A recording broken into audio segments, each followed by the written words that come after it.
dengan tema debat kita pada malam hari ini, yaitu temanya adalah lingkungan, perkotaan, dan perubahan iklim.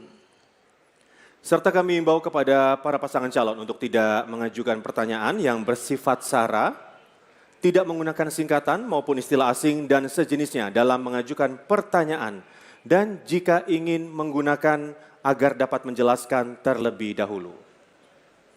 Ya, dan sebelum saya lanjutkan, saya juga kembali lagi mengingatkan kepada para pendukung. Mari para pendukung kita tunjukkan dukungan kepada masing-masing pasangan calon yang Bapak Ibu dukung dengan tenang pada saat pasangan calon memberikan pertanyaan dan juga jawaban agar paslon yang Bapak Ibu dukung terdengar dengan jelas pernyataannya. Baik, saya akan langsung saja lanjutkan dan persilakan kepada calon gubernur dan wakil gubernur nomor urut 1 Bapak Ridwan Kamil dan Bapak Suswono untuk memberikan pertanyaan kepada pasangan calon nomor urut 3 Bapak Pramono Anung dan juga Bapak Rano Karno atau Sidul. Waktunya masih sama Bapak, 1 menit sejak Bapak berbicara, kami persilakan. Ya, begini, Jakarta itu masalah utama di semua kota-kota di dunia adalah overpopulation, populasi yang tidak terkendali, Mas Pram, Bang Dul ya. Sehingga dalam 5, 10, 15 tahun ke depan, proses pemadatan kota itu kan menjadi penting. Ada 2 catatan yang ingin saya tanyakan. Bagaimana menghitung konsep koefisien luas bangunan untuk mengakomodasi pertumbuhan penduduk itu yang ideal buat Jakarta? Angka berapa, ngitungnya seperti apa. Yang kedua, fraksi PDIP, Mas Pram, di tahun 2022 pernah menolak ide Pak Anies untuk membuat rumah jadi 4 lantai. Dengan alasan katanya bikin beban Jakarta, dengan alasan katanya persiapan Pilpres. Jadi ideologinya itu kemana sebenarnya dalam merespon masalah ini? Makasih. Baik. Waktu sudah habis, diberikan pertanyaan, langsung saja diberikan jawaban oleh pasangan calon nomor urut 3, Bapak Pramono Anung dan juga Bapak Rano Karno atau Sidul. Waktunya 2 menit mulai dari Bapak berbicara, kami persilakan. Pak Ridwan Kamil yang saya hormati dan Pak Suswono yang saya hormati. Yang pertama, kalau saya dan Bang Dul menjadi gubernur dan wakil gubernur, maka kami akan menggunakan lahan-lahan yang dimiliki oleh pemerintah Jakarta dan juga BUMD untuk menjadi tempat hunian bagi warga Jakarta. Kami akan mengembangkan kantor-kantor kecamatan, kantor kelurahan, kantor desa, sekolah-sekolah yang ada untuk dibuat hunian ke atas, menjadi make use.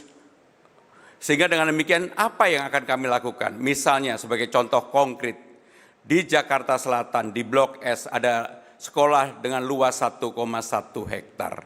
Muridnya hanya 120. Rata-rata mereka jam 3, jam 4 sudah nggak ada kegiatan.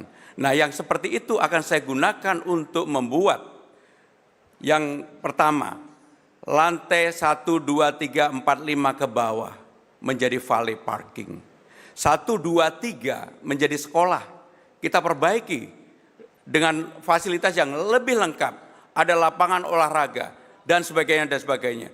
4, 5 co-working space dan berikutnya yang ke atas adalah untuk hunian. Karena daerah sana adalah daerah premium tentunya yang menghuni adalah middle class up. Bagaimana dengan yang lainnya? Hampir semua tempat yang dimiliki oleh BUMD maupun pemerintah kita bisa gunakan untuk itu. Tadi pertanyaan yang kedua dengan Mas Anies, memang nggak apa-apa ada perbedaan. Tetapi saya kemarin sudah berdiskusi secara langsung dengan Mas Anies. Gagasan ide Mas Anies akan saya lanjutkan, walaupun fraksi saya berbeda untuk itu. Bagi saya nggak apa-apa. Inilah yang akan kita bangun untuk Jakarta. Apa yang baik kami lanjutkan, baik dari Mas Anies, baik dari Pak Ahok, Bang Foke, dan Pak Sutioso. Saya berkomitmen untuk membangun itu. Terima kasih. Baik, waktunya sudah habis untuk memberikan jawaban. Terima kasih, mohon tenang terlebih dahulu. Mari kita hargai dan juga kita hormati masing-masing pasangan calon dalam menyampaikan jawaban dan juga tanggapan. Berikutnya, jawaban dari paslon nomor urut 3. Silakan diberikan tanggapan paslon nomor urut 1. Waktunya 1 menit Bapak, sejak Bapak berbicara kami persilakan. Ya, terima kasih. Menurut saya membantah argumentasinya, Mas. Udah dihitung nggak akan cukup, Mas. Semua lahan pemerintah, lahan BUMD udah dihitung itu akan cukup. Harus kombinasi antara seperti yang tadi disampaikan dengan lahan di atas pasar, TOD dan lain-lain, dengan densifikasi, rumah existing dibolehkan, di Tebet di mana yang hanya 2 lantai, di Tanah Abang yang hanya 2 lantai bisa 4, 5 dan seterusnya. Sehingga orang yang tinggal bisa lebih banyak. Karyawan yang kerja di Sudirman Tamrin bisa ngekos di rumah lantai 3-4-nya, pemiliknya di lantai 1-2. Itulah yang disebut densifikasi. Supaya tidak terjadi lagi penggusuran-penggusuran. Gubernur yang paling banyak menggusur datang dari partainya Mas Pram. Pak Ahok itu menggusur 113 kasus penggusuran, CNN April 2016, dan menurut JJ Rizal, gubernur paling brutal penggusurannya adalah Pak Ahok dari partainya Mas Pram dan Bang Dul. Terima kasih.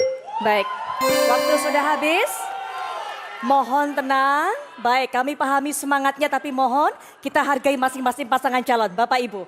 Baik, dan berikutnya tanggapan ini silakan diberikan respon oleh pasangan calon nomor urut 3, Bapak Pramono Anung dan juga Bapak Rano Karno atau Sidul. Waktunya kembali Bapak, hanya 1 menit saja, silakan dimanfaatkan dengan baik. Dimulai sejak Bapak, mohon maaf kami tidak akan memulai jika tidak tenang para pendukung. Kita bisa mengeluarkan dari ruangan sekali lagi.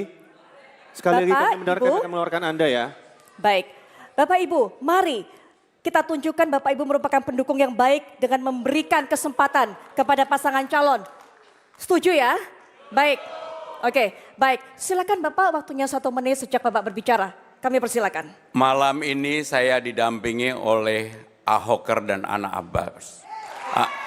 Sehingga dengan demikian saya akan menggabungkan, bagi saya tidak mau menjawab itu, tetapi saya berkomitmen di dalam membangun Jakarta, saya lebih memanusiakan orang-orang yang memang perlu mendapatkan pertolongan. Sehingga dengan demikian catat apa yang menjadi omongan saya. Kalau saya menjadi gubernur, saya tidak melakukan penggusuran, yang saya lakukan adalah pemberdayaan.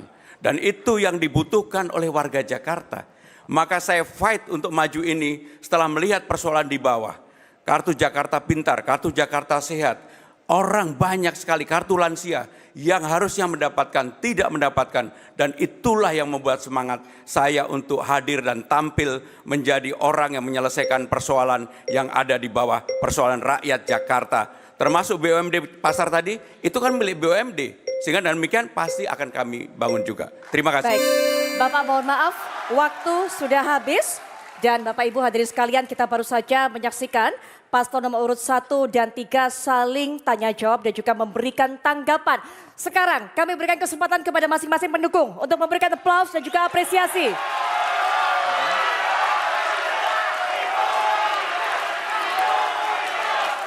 Baik, cukup Bapak Ibu, kita lanjutkan kembali. Cukup, kita lanjutkan kembali. Tolong beri kesempatan kembali untuk pasangan calon untuk bertanya dan juga menjawab serta memberikan tanggapan. Kami akan kembali memberikan waktu untuk memberikan apresiasi kepada pasangan calon. Terima kasih. Kita akan lanjutkan kembali.